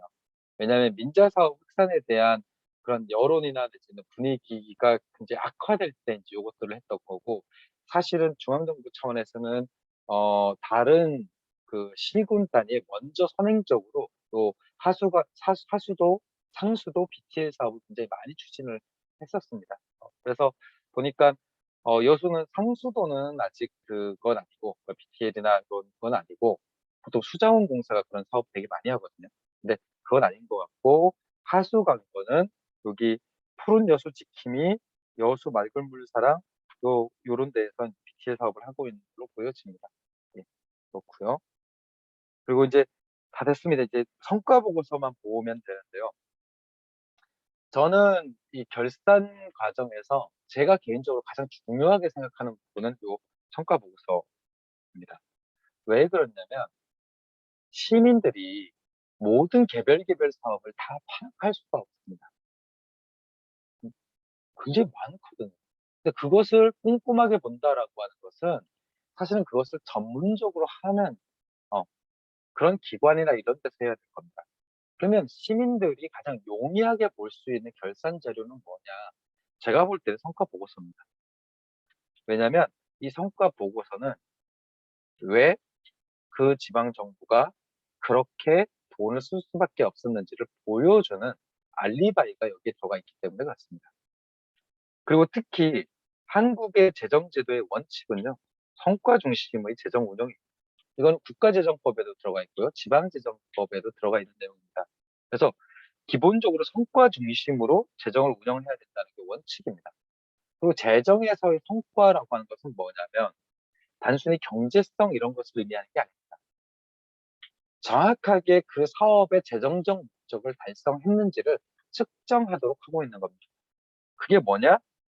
앞서 잠깐 본 적이 있는 이 지표를 통해서 그것을 측정하도록 하는 겁니다. 제가 봤더니 이게 2019년 결산서상의 성과 보고서고요. 이게 2020년상의 결산서상의 성과 보고서입니다. 뭐 기관들이 많이 안 바뀌기 때문에 음, 이렇게 비교가 가능했는데요. 보시면 이렇게 한 줄만 보시면 됩니다. 미달성이 37개에서 89개로 많아졌죠. 예. 그러니까 요 수치로만 놓고 보면요, 여수시는 예산의 혹은 재정의 성과 체계가 엄청나게 부실화된 겁니다. 37개에서 89개로 늘었다는 것은 2배 이상이라는 거죠. 물론 여기에는 변수가 하나 있죠. 예. 모든 것에 맞는 기인제 요게 있습니다. 그러면 이제 우리는 요것에 요것을 근거로 해서 실제 미당성된 사유가 정말 이것 때문인지를 살펴보는 게 필요한 거죠. 왜냐면 이걸 핑계를 대는 수도 있잖아요. 무조건 코로나 탓 할 수도 있는 거여서 그걸 살펴보는 겁니다. 제가 그래서 요 행정지원국이 미달성이 3개였다가 미달성이 12개로 됐잖아요. 그걸 보고 그렇지 행정지원국 정도면 코로나19 상황 영향받는 게 별로 없겠지 해서 여기를 살펴본 겁니다. 그걸 봤더니 미달성인 게 뭐냐? 차량 과태료 1,400 징수액을 미달성했고요. 문서 원문 정보 공개율이 미달성. 가족관계 증명 신고서를 즉일 처리하는 것이 또 미달성입니다. 이 3개 항목은 다 뭐죠? 코로나19랑은 상관이 없어요. 특히 결제 문서 원문 정보 공개를 미달성한다는 것은 조금 심각한 문제 아닌가라고 하는 겁니다. 그리고 과태료 1,400, 뭐 경제 상황이 어려웠으니까. 그런데 가족관계 신고서를 직일 처리하는 것을 달성하지 못했다는 것도 좀 이상한 거 아닙니까? 그러니까 제가 봤을 때는 여기 미달성 항목 중에 여수시는 대부분 요걸 핑계를 댈 거고 결산검사위원들도 아마 요거를 수용해 줬을 것 같은데 항목들 뒤져보면 요거 아닌 거 되게 많을 것 같다라는 느낌이 왔습니다. 그리고 이제 이렇게 눈에 띄는 게 있죠. 보면 갑자기 늘어난 것들이 그런 건설교통, 그쵸? 건설교통 갑자기 늘었죠. 2개에서 15개로 늘었습니다. 이런 것들 이렇게 찝어서 보게 되는 겁니다. 환경복지도 2개에서 8개로 늘었네. 이런 것들 이제 찝어서 여기는 도대체 뭐가 미달성이 된 거야? 이런 것들을 살펴보는 겁니다. 그리고 또 하나 강조드리고 싶은 건 초과 달성도 반드시 살펴봐야 됩니다. 그러니까 성과주의 예산 체계라고 하는 것은요, 끊임없이 달성 가능한 목표를 설정해서 그것을 달성해 나가는 과정을 통해서 성과를 축적하는 모델입니다. 그 얘기는 뭐냐? 초과 달성이 반복되면요, 그건 역시도 문제예요. 왜냐하면 목표를 적당하게 높여줘야 됩니다. 근데 그게 아니라 계속 낮춰서 관리하면서 초과 달성하면 마치 나는 100점을 맞아야 돼라고 하는 목표 없이 나는 50점만 넘으면 돼 했는데 맨날 60점 맞고 나는 목표를 달성했어라고 하는 것과 똑같은 이치입니다.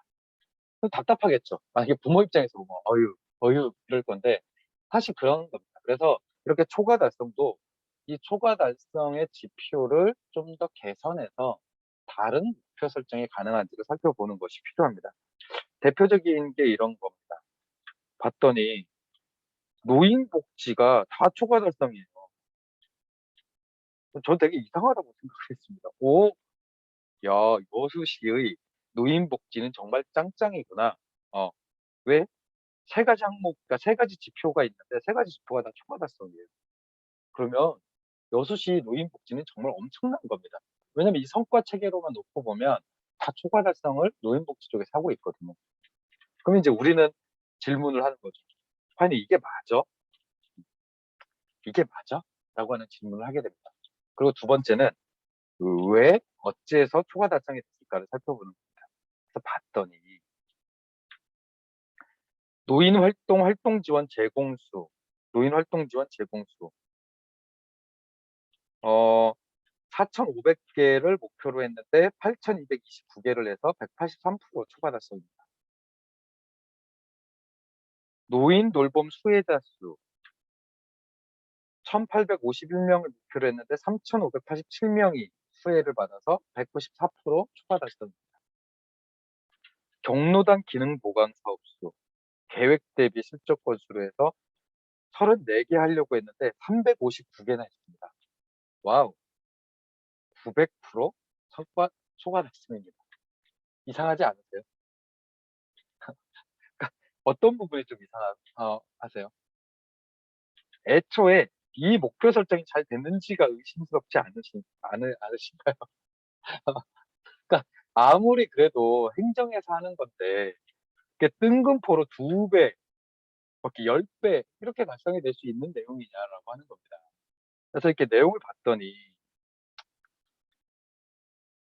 노인활동 지원과 관련돼서는 사유가 뭐냐면 노인 일자리 사업이 그냥 늘어난 겁니다. 그러니까 사업 확대가 된 거예요. 이 사업 확대가 됐다는 것은 공급 측의 관점이죠. 만약에 이것을 이렇게 확대된 것에 참여자의 만족도로 조사를 하면 어떨까요? 만족도로 조사를 하면 정말 예산 규모가 커진 만큼 만족도가 올라갈까요? 아마 다를 겁니다. 그러니까 이 지표는 이 사업을 공급하는 행정의 관점에서 자원을 많이 넣으면 손쉽게 달성할 수 있는 지표라는 겁니다. 그러니까 마치 시험 공부를 하는데 시험에 대한 측정을 하는데 점수로 측정하지 않고 공부 시간으로 측정하는 것과 비슷합니다. 그러니까 70점 이상이면 우수입니다가 아니라 매일매일 10시간 이상 공부하면 일단 우수로 봐줄게요라고 하는 겁니다. 근데 그게 과연 적정한 지표냐라고 하는 거죠. 노인 맞춤 돌봄도 마찬가지입니다. 홍보를 많이 했더니 그리고 신청해서 서비스 제공까지 읍면동 수행기간 사업보고서까지 유기적인 체제에서 사각지대 발송을 최소화했다. 같이 홍보를 되게 열심히 해서 관련된 대상자를 발굴할 수 있었다라고 하는 내용입니다. 요거는 판단 기준에 따라서 좀 다르게 보일 수 있습니다. 그런데 제 생각은 뭐냐면 그렇다면 애초에 이렇게 과소했던 것이 문제가 됩니다. 그럼 진지하게 이런 홍보나 내지 이런 것들을 강화해서 적어도 이런 수혜자 대상들을 많이 확보할 수 있었는데 왜 이거를 적게 관리를 했는지가 문제가 됩니다. 근데 이거는 저처럼 꼬투리 잡는 거 좋아하는 사람들이 붙이는 거고요. 여러분들 입장에서는 이렇게라도 발견한 건 좋은 거 아니야? 이건 박수 쳐. 이렇게 할 수도 있는 거죠. 당연히 그거는 관점에 따라서 다릅니다. 마지막으로 가장 말이 안 되는 지표는 이겁니다. 경로당 기능 보강 시설 노후화 및 계절적 요인에 따라서 기능 보강 사업의 수요가 늘어났을 뿐이다라고 합니다. 그런데도 10배 차이가 난다. 그건 말이 안 되죠. 이건 애초에 이 지표 자체가 적절한지가 의문인 겁니다. 이런 것들이 실제 성과 보고서 상에 나와 있습니다. 그리고 지금 제가 설명드린 대로 하나하나 내용들이 다 스토리가 있습니다. 과연 이런 지표가 이런 사업의 노인복지 증진이라고 하는 목표를 달성하는 데, 그러니까 측정하는 데 도움이 돼, 안 돼, 이런 것들을 다 우리가 따져볼 수 있습니다. 토론할 수 있어요. 그리고 저처럼 노인복 돌봄 수혜자 수가 이렇게 늘어난 것도 문제야라고 하는 사람도 있을 수 있지만, 아니 지금이라도 이렇게 발굴한 게 다행이지. 이거는 박수 칠 문제야라고 얘기하시는 분도 있을 겁니다. 이런 것처럼 토론거리들이 이 성과 보고서에 굉장히 많습니다. 그래서 그렇게 좀 살펴보시면 좋겠다는 거고요. 한국 사회에서 가장 오용되는 제도는 성인지 예산제도 맞습니다. 지금 성인지 예산제도 폐지를 해야 되는 거 아니냐는 얘기까지 나올 정도입니다. 근데 그거를 일반 쪽이 아니라 성인지 예산서를 만들려고 노력했던 여성 운동 쪽의 재정 예산을 보시는 전문가분들이 이런 얘기를 합니다. 왜냐하면 행정에서 성인지 예산서 되게 하기 귀찮아하면서 제대로 하지도 않으면서 맨날 사회적으로 보면 성인지 예산 때문에 계속 오용당하잖아요. 마치 여성 예산이 더 많은 것처럼 이런 식으로 오용을 당한단 말이죠. 그런데 여수시도 그런 실수를 하고 있더라고요. 보시면 이 표현입니다. 여수시는 2020년도 성인지 예산은 126개 사업이 편성되었다라고 표현을 했습니다. 이건 잘못된 표현이죠. 성인지 예산은요, 별도로 편성하는 예산이 아닙니다. 기존에 있는 예산들 중에서 성별 영향이 다르게 나타날 수 있는 것들을 사후적으로 영향평가를 하는 제도이지, 성인지 예산을 별도로 편성하는 게 아니라고요. 그런데 이게 딱 이렇게 언급이 돼 있는 걸 보고, 와, 여수시는 성인지 예산을 이해하고 있지 못해 라는 생각이 들었습니다. 굉장히 이건 답답한 상황입니다. 그래서 법에 보면 뭐라고 돼 있냐면, 성인지 예산서는요, 예산이 여성과 남성에게 미칠 영향을 미리 분석한 보고서입니다. 그러니까 예산을 편성했는데 그 예산이 수반되는 사업들 중에서 이건 성별로 영향을 미칠 수 있는 사업이네 라고 하는 것을 사전적으로 진단하는 보고서입니다. 그러니까 이를테면 이런 거죠. 어, 코로나19 때문에 일종의 이제 자영업자 지원을 해줘요. 근데 이 자영업자 지원을 해주는 경우에 성별로 다른 효과가 나올 수도 있습니다. 이를테면 예전처럼 실제 장사하시는 사장님은 여성인데 가게 업주명을 남성으로 해놓는 경우가 왕왕 있습니다. 그러니까 보통 이제 그 명의, 그러니까 법인 신청이나 이런 것들은 남성 명의로 하지만 실제 가게 운영은 여성이 하는 경우가 되게 많거든요. 그러면 그 지원금이 그 남성에게 갑니다.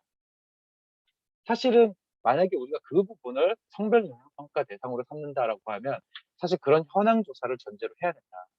실제 사업장의 명의와 실제 그 사업을 하시는 분들이 성별로 차이가 날 수 있으니 그 부분에 대한 것들을 보완해야 됩니다라고 하는 내용이 담겨야 되는 게 이 성인지 예산서라고 볼 수 있습니다. 구태여 예를 들면 그런 거죠. 그냥 남녀 화장실이 있으니까 성별 영향평가 대상 이런 거 아닙니다. 보통 그런 거 되게 많이 해요. 화장실 건립사업 이런 것들을 이 성인지 예산 사업으로 이렇게 잡는데 그런 거 무의미합니다. 그런 거는 대상이 아닙니다. 그래서 그렇게 본다면 이 성인지 예산 제도라고 하는 것도 좀 제자리를 찾을 때가 되지 않았나 싶긴 합니다. 이거는 이제 제가 예산 재정을 공부하는 입장에서 좀 드리고 싶은 부분이고요. 그래서 마지막으로 어, 결산서라고 하는 거는 예산서의 의지를 확인하는 과정입니다. 그러니까 약속이에요. 예산서는 약속서고 결산서는 약속을 지켰는지를 검증하는 서류입니다. 그래서 이 결산서가 저는 예산서보다 훨씬 더 중요하다고 생각합니다. 그러니까 우리가 보통 이제 이런 거죠. 말로는 뭔들 못해. 실천으로 보여줘야지. 이런 얘기들 하잖아요. 행동으로 보여줘야지 말로는 무슨 못해. 이런 얘기 하죠. 실제로 말이라고 하는 게 예산이라면 몸 혹은 실천 이게 결산입니다. 그리고 실제 그 과정을 통해서 굉장히 많은 것들을 검증해낼 수 있습니다. 그래서 그런 것들을 한번 살펴봐 주시면 좋겠다라고 하는 게 요 두 번째 시간에 제가 보면서 들었던 생각입니다. 예, 생각보다 좀 길어졌는데요. 혹시 질문이나 내지는 필요한 사항이 있을까요? 뭐 보시면 아시겠지만 2000페이지 가까운 거를 이렇게 대략 눈에 띄는 거 중심으로 정리를 한 겁니다. 그런데 이거 지역에서 아마 여수 시민협에서 주관해 갖고 한 3시간 정도 우리가 처음부터 끝까지 한번 훑는 워크숍 한번 하자라고 하면 아마 3시간도 부족할 수 있어요.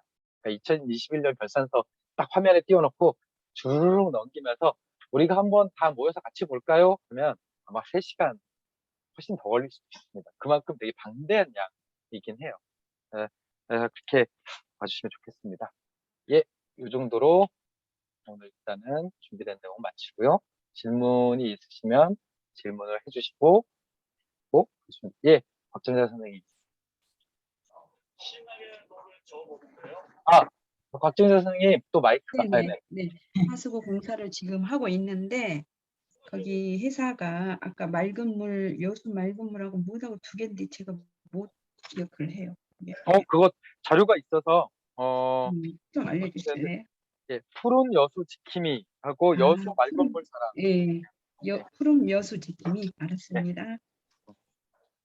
고맙습니다. 네. 네, 용어에 대한 질문인데 그 네. 예산 현액이라는 게 계속 나와요. 근데 네네네. 아무리 생각을 해도 이해가 좀 안 돼가지고 예산 그렇죠. 그래서 여기저기 알아봐도 잘 아직도 이해가 안 되는데 네, 잠깐 제가 그거를 좀 보여드릴게요. 네, 그 용어 좀 네.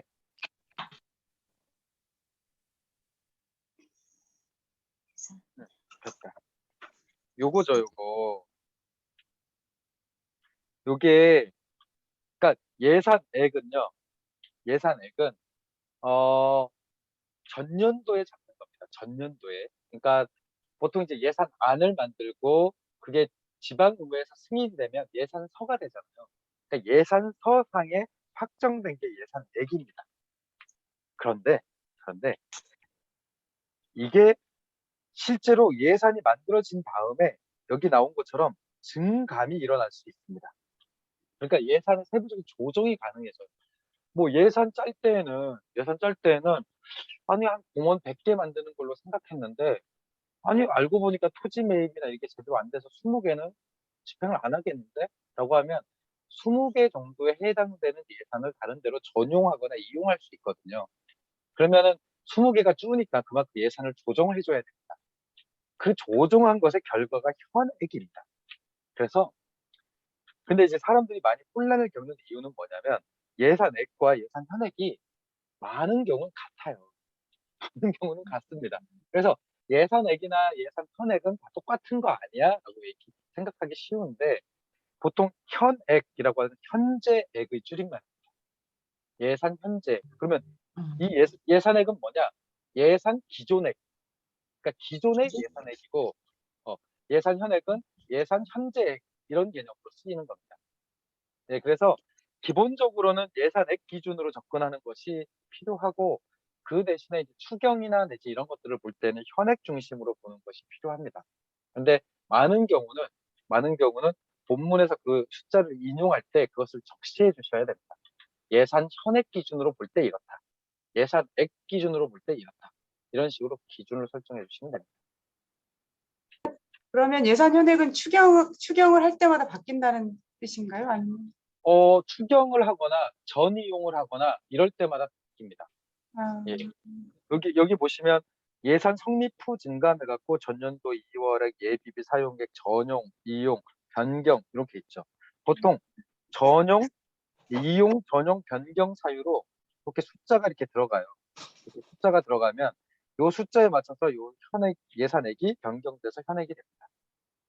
근데 지금 여기는 내부 거래니까 요거 재무회계니까 여기 없고 보통 요런 게 변경이 많은 게 사회복지 요쪽이 예, 요런 예산 현액과 예산액의 차이가 굉장히 많이 납니다. 또 한 가지는 여기 지금 나와 있는데 내부 거래라는 게 아까 선생님이 새마을소득사업은 와우, 되게 화났다. 융자금으로 사용한다는데 지금 내부 거래로 회계 등 전출금으로 다 잡혔잖아요. 네. 그럼 이게 융자를 어디에 누구에게 그러니까 내부 거래라는 거는 그 회계상에서 예산 안에서 자기 행정부 상에서 움직이는 걸로 알고 있는데 이 융자를 맞습니다. 어디에 대해줬다는 거예요? 정확하게는 융자를 하지 않았다는 뜻입니다. 아, 융자를 하나도 해주지 않았다. 네네네. 그러니까 융자를 하지 않고 어디다 이것을 전출, 그러니까 전출만 한 거예요. 어디다 전출한 건지는 찾아봐야 되고요, 네, 저희가. 그렇죠, 그렇죠. 예. 아, 그러니까 이걸 왜 안 쓰냐는 겁니다. 융자를 왜 안 하고 이렇게만 쓰냐라고 하는 게 핵심입니다. 전혀 쓰임새가 없어서 다른 곳에다가 바꿔서 넣었다는 뜻입니다. 네, 맞습니다. 맞습니다. 알겠습니다. 감사합니다. 또 다른